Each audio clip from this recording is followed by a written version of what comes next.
Let's dive a little bit further into your career. Um, what what transpired next through your career? What type of cases did you work? What evolved from that point on? So yeah, I ended my career in law enforcement doing child crimes, and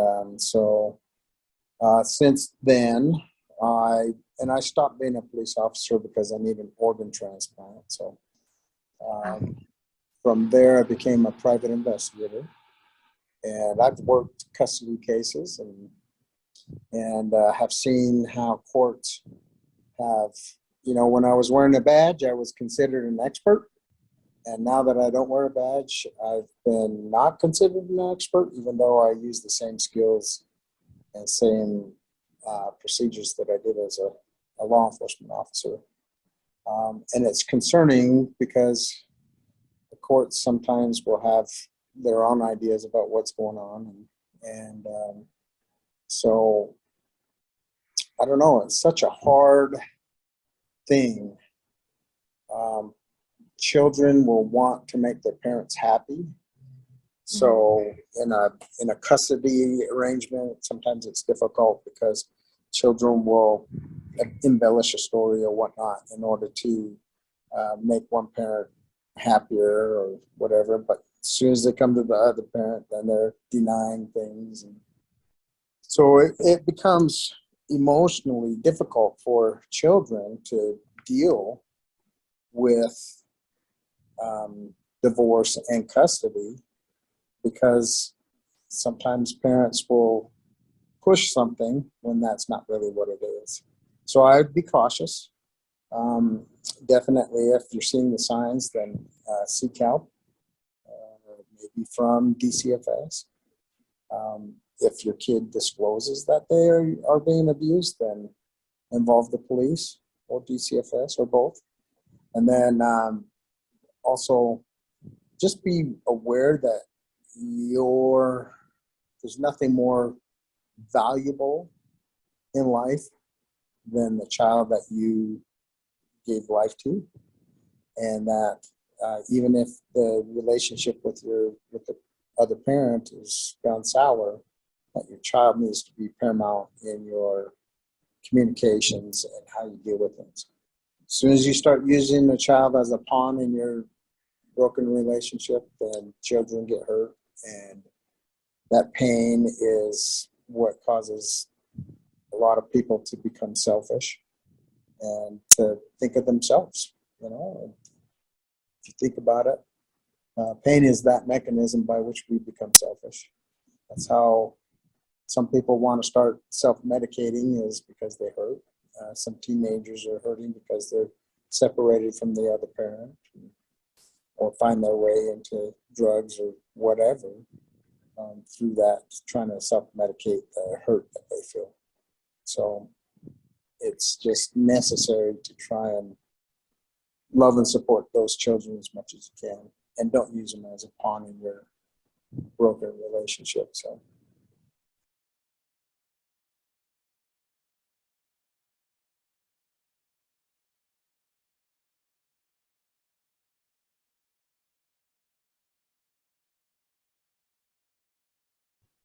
What did you work any suicide cases with children? Did you work anything outside of the actual crimes with children? Did you work suicides? What transpired for those? What advice do you have for you parents bet. or caregivers?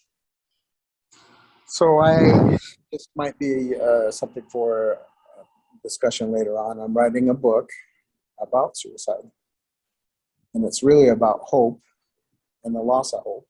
But so I've been to over 60 autopsies as a result of homicide or suicide, and um, definitely have seen my fair share of suicide and youth suicide. So my advice there is, um, there are two things. You're dealing with an undeveloped mind with teenagers. It's not developed yet, not until 24, 25. And emotion seems to be the biggest driver of suicide. So if there is suicide, you got to get help where you can. If there's even the slightest idea of it, or somebody's talking about it, then yeah, we need to save our young ones until they are mature enough to understand their lives. And that's not to say I haven't seen a lot of older people or midlife people. Life is hard, and a lot of suicide, I think, is a mental illness, or that loss of hope, and pain in life. It's when people have pain that they do things like drugs, alcohol. They feed their addictions, or they contemplate suicide. So Different forms of self-medicating, self-medicating, even suicide to numb out the pain. Yeah. the pain. Wow.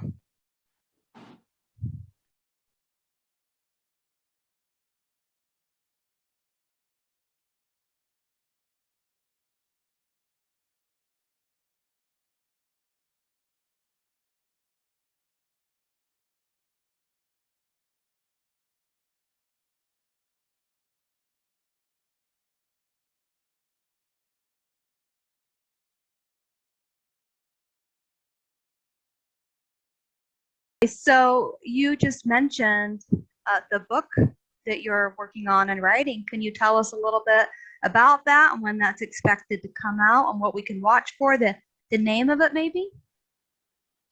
Yeah. So the name of it is Hope Hanging on the Wall, and where that came from is all these tragic suicides and experiences, even not suicides, but violence and alcoholism and drug abuse. Every time I would go into their home, those things that normally would give people hope were hanging on their wall.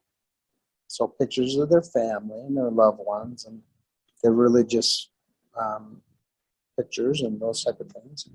And I often would ask myself, where did the hope go? Where's the hope that was hanging on their wall? And so the title of the book is Hope Hanging on the Wall. And I have some specific stories, and they're heavy, and traumatic, but Imagine. and it talks about where people have lost their hope and took their own lives, and then the aftermath of what that does to families and their hope. So here's the reason why it hasn't been finished, is because I don't think I completely understand hope. So I'm working on that, and I've been documenting as much as I can about hope to try and help me understand what hope is. But generally, it's hope in those things that you have hanging on the wall. It's those family photos, the loved ones, your marriage photos, those things that portray those things that you value most in your life. And then here's one thing I know: you can't have hope in your past, because you can't change what's in your past. Hope is only something that you can have in your future that's going to be better for you. Hope is, I hope I'm not a drunk anymore. I hope that I don't rely on drugs. I hope that I feel better about myself or whatnot. But if you're like, I hope I could get back together with my ex-girlfriend who doesn't want anything to do with you, then that's not hope. And if you dwell on that, like you should hope, it's a tragedy in your life, because it's just going to hurt. And the pain is that mechanism by which we become selfish. So when we hurt, we think of ourselves. And the cure for that pain and that thinking of yourself is to deliberately think of somebody else. Hopefully, a family member, Right. mom or a dad or sibling or child, or.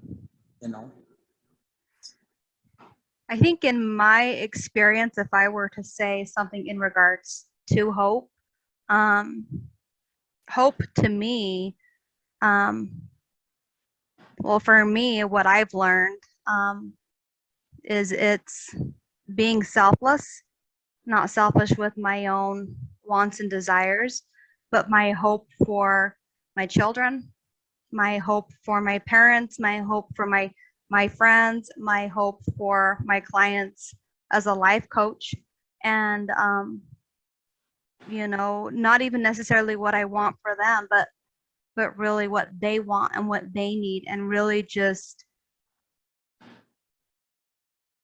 I don't even know if hope is the right word. It is to me because it is the hope within those areas that I think have kept me going through some of the hardest times in my life.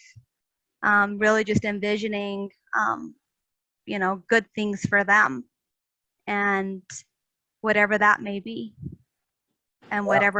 whatever pain that may cause me as a result. But in the end, I mean, even with my own children, if I can see something that I didn't want, but I can see them for fulfilling something and them happy and they're evolving and growing as a person, there's no greater joy for me as a Yeah. parent.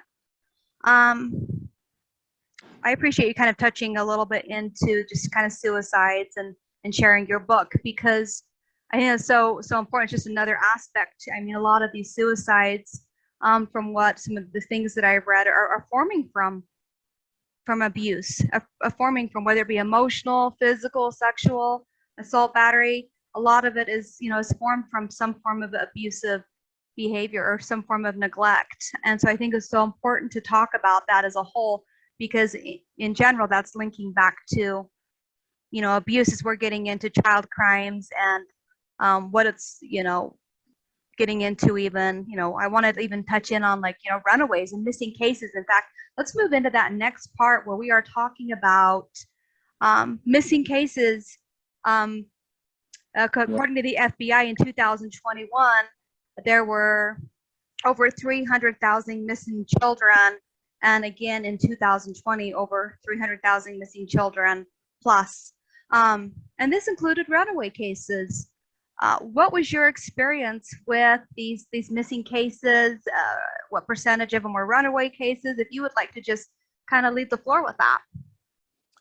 Yeah, so I don't know what the current FBI statistics are, but usually there's at least 500,000 to maybe 650,000 that go missing every year. And then a lot of those come back. And so they're no longer missing. But there's huge amount of missing people, missing kids, missing people, and throughout the United States. And that's amazing to me. It's like the population of one of our counties here in Utah that go missing every year. And you just, when you think about it, that's hard to understand. But so let's just be honest. There's just a few ways that this happens. One, if you're old enough and you don't want anybody to know where you're going, you can go. And those that knew of you consider you missing. And that's hard. Two, for a lot of children, it tends to be custodial interference, where one of the custodial parents will take the children or arrange for the children to be taken. And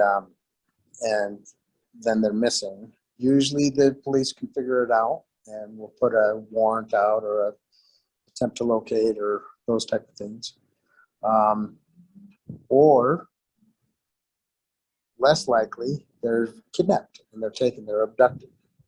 And usually in an abduction, that's hard. That's not a good time. That's not a good thing. Usually results in a homicide or the death or imprisonment of people for certain purposes. But usually we look at all kinds of stories throughout the history of the United States and how people will kill these children, and those are usually the ones that are using these kids for their own pleasure. And then they snuff out our life. But definitely in the minds of those that take kids, they're not right. You know, they're just not right. And we can call it mental illness, and it probably is. But at the same time, it's criminal in nature as well. And so some of these people that kidnap these kids and take teenagers or even adults do it through a criminal intent. And that intent is what scares me the most. So, what percentage of these missing children that go missing every year, what percentage would you say are runaways? Or is there any statistics or reports on that or insight into it? there are, and I'd have to look specifically on the FBI webpage or there's several missing people web pages, missing kids. In the reporting of the missing person, there's usually questions around, would they be a runaway, or is there a reason why they run away? Is there a strange parent, or those type of things, you know? So runaways is a different animal. However, it's sometimes linked. For example, if they don't have a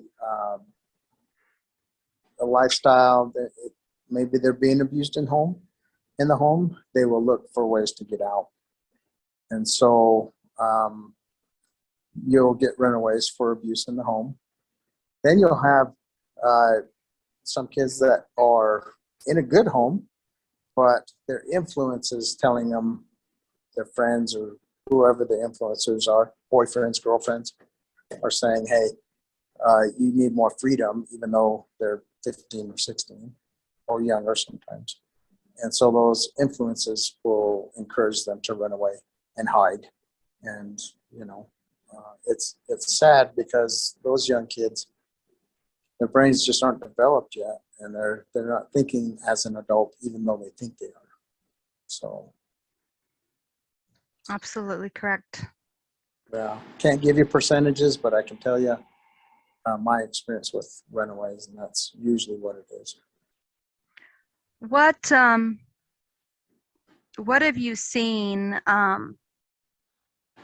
as far as I read something in the news, some reports in the news just on a Google search about like modeling agencies and music agencies and different things involved, and even child sex trafficking. So I mean, obviously we're dealing with these children, whether they be missing or not. What do you know about that picture? Well, what could we be looking out for? How can we be better prepared in the community? Yeah, so that's a great question. And in reality, none of us pay attention to the social media or the media that our children are involved in. So oftentimes the young kids, the young girls, are seduced into the system by money and the promise of this lifestyle, right? They don't understand that once they're in the custody or possession of those that are trafficking, that it's going to be violent, and it's going to be a process of making them subservient and submissive. And that usually involves violence and taking kids away from where they're familiar and their parents and whatnot. But it usually turns out that it is, at least in my experience, that they are promised something, and that they are promised this lifestyle of being a model and being rich and famous, and really it's just a entry into sex trafficking or some sort of human trafficking. So, what can parents, when they're getting their children involved into these modeling, acting agencies, music, whatever the case may be, what would be some warning signs to look out for on something that could be real and really beneficial to, to their child. Um, versus something leading him into a human trafficking situation. What are the So warning signs? human trafficking is, um, and they may have something legitimate, but you have to do your due diligence. You have to be there with your kid. If they want to take your kid, it's going to be over your dead body, kind of thing, where you're gonna be there for them, and no matter where they go or who they talk to, you're there. So it's one thing if you have gained some experience and trust in an agency, that's one thing. But if it's the first time and they want your daughter or whoever to come along, nope, none of that. So that would be the warning sign. Yep. Okay. So Did you work any cases similar to that with any of the modeling agencies, acting agencies, anything along those lines? no, most of the cases that I worked were, unfortunately, young ladies that came across illegally, and then they were trying to work off what they owed to their coyotes or whoever their handlers were. And some of them were older, had paid off that money, but one particular case, a lady that was in her 40s, and she came across into Florida, and they used her for, I don't know, 5 or 6 years as a sex slave to pay back. And it ruined her life, just understanding what she'd been through and all the time that she spent and being used like that. And I wish I could have helped her, but at the time that I ran into her, and that it was on a different case, but she described how she went through that whole scenario. I worked on a task force with a immigration agents where we ran into not just females, but human trafficking, where they have to work to pay off what they owe. So it's out there. It's everywhere. I haven't seen any particular. I mean, I've seen.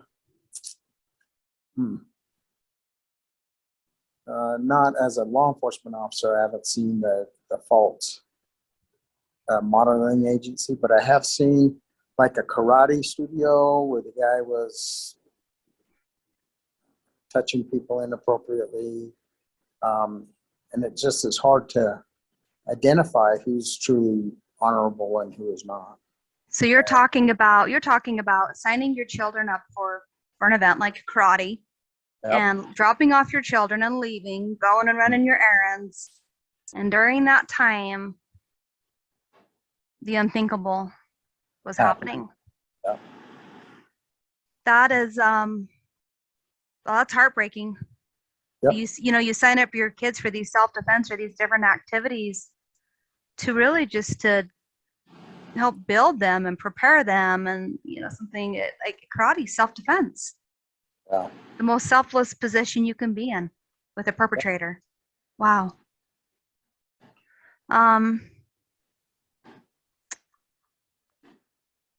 Did you work any at all? Or I should say, what else did you work in relation to that? What else did you discover?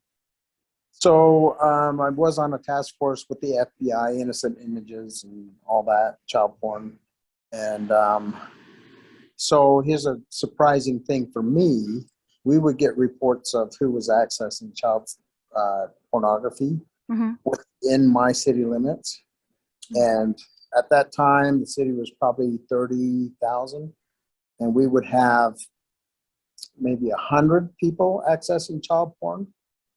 And we would only go after those that were looking at like 500 different images or the serious ones.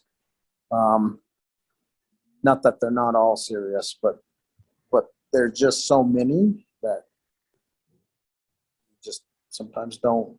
You have to focus on the ones that are going to be your next child abductors or molesters, and those are the ones, you know.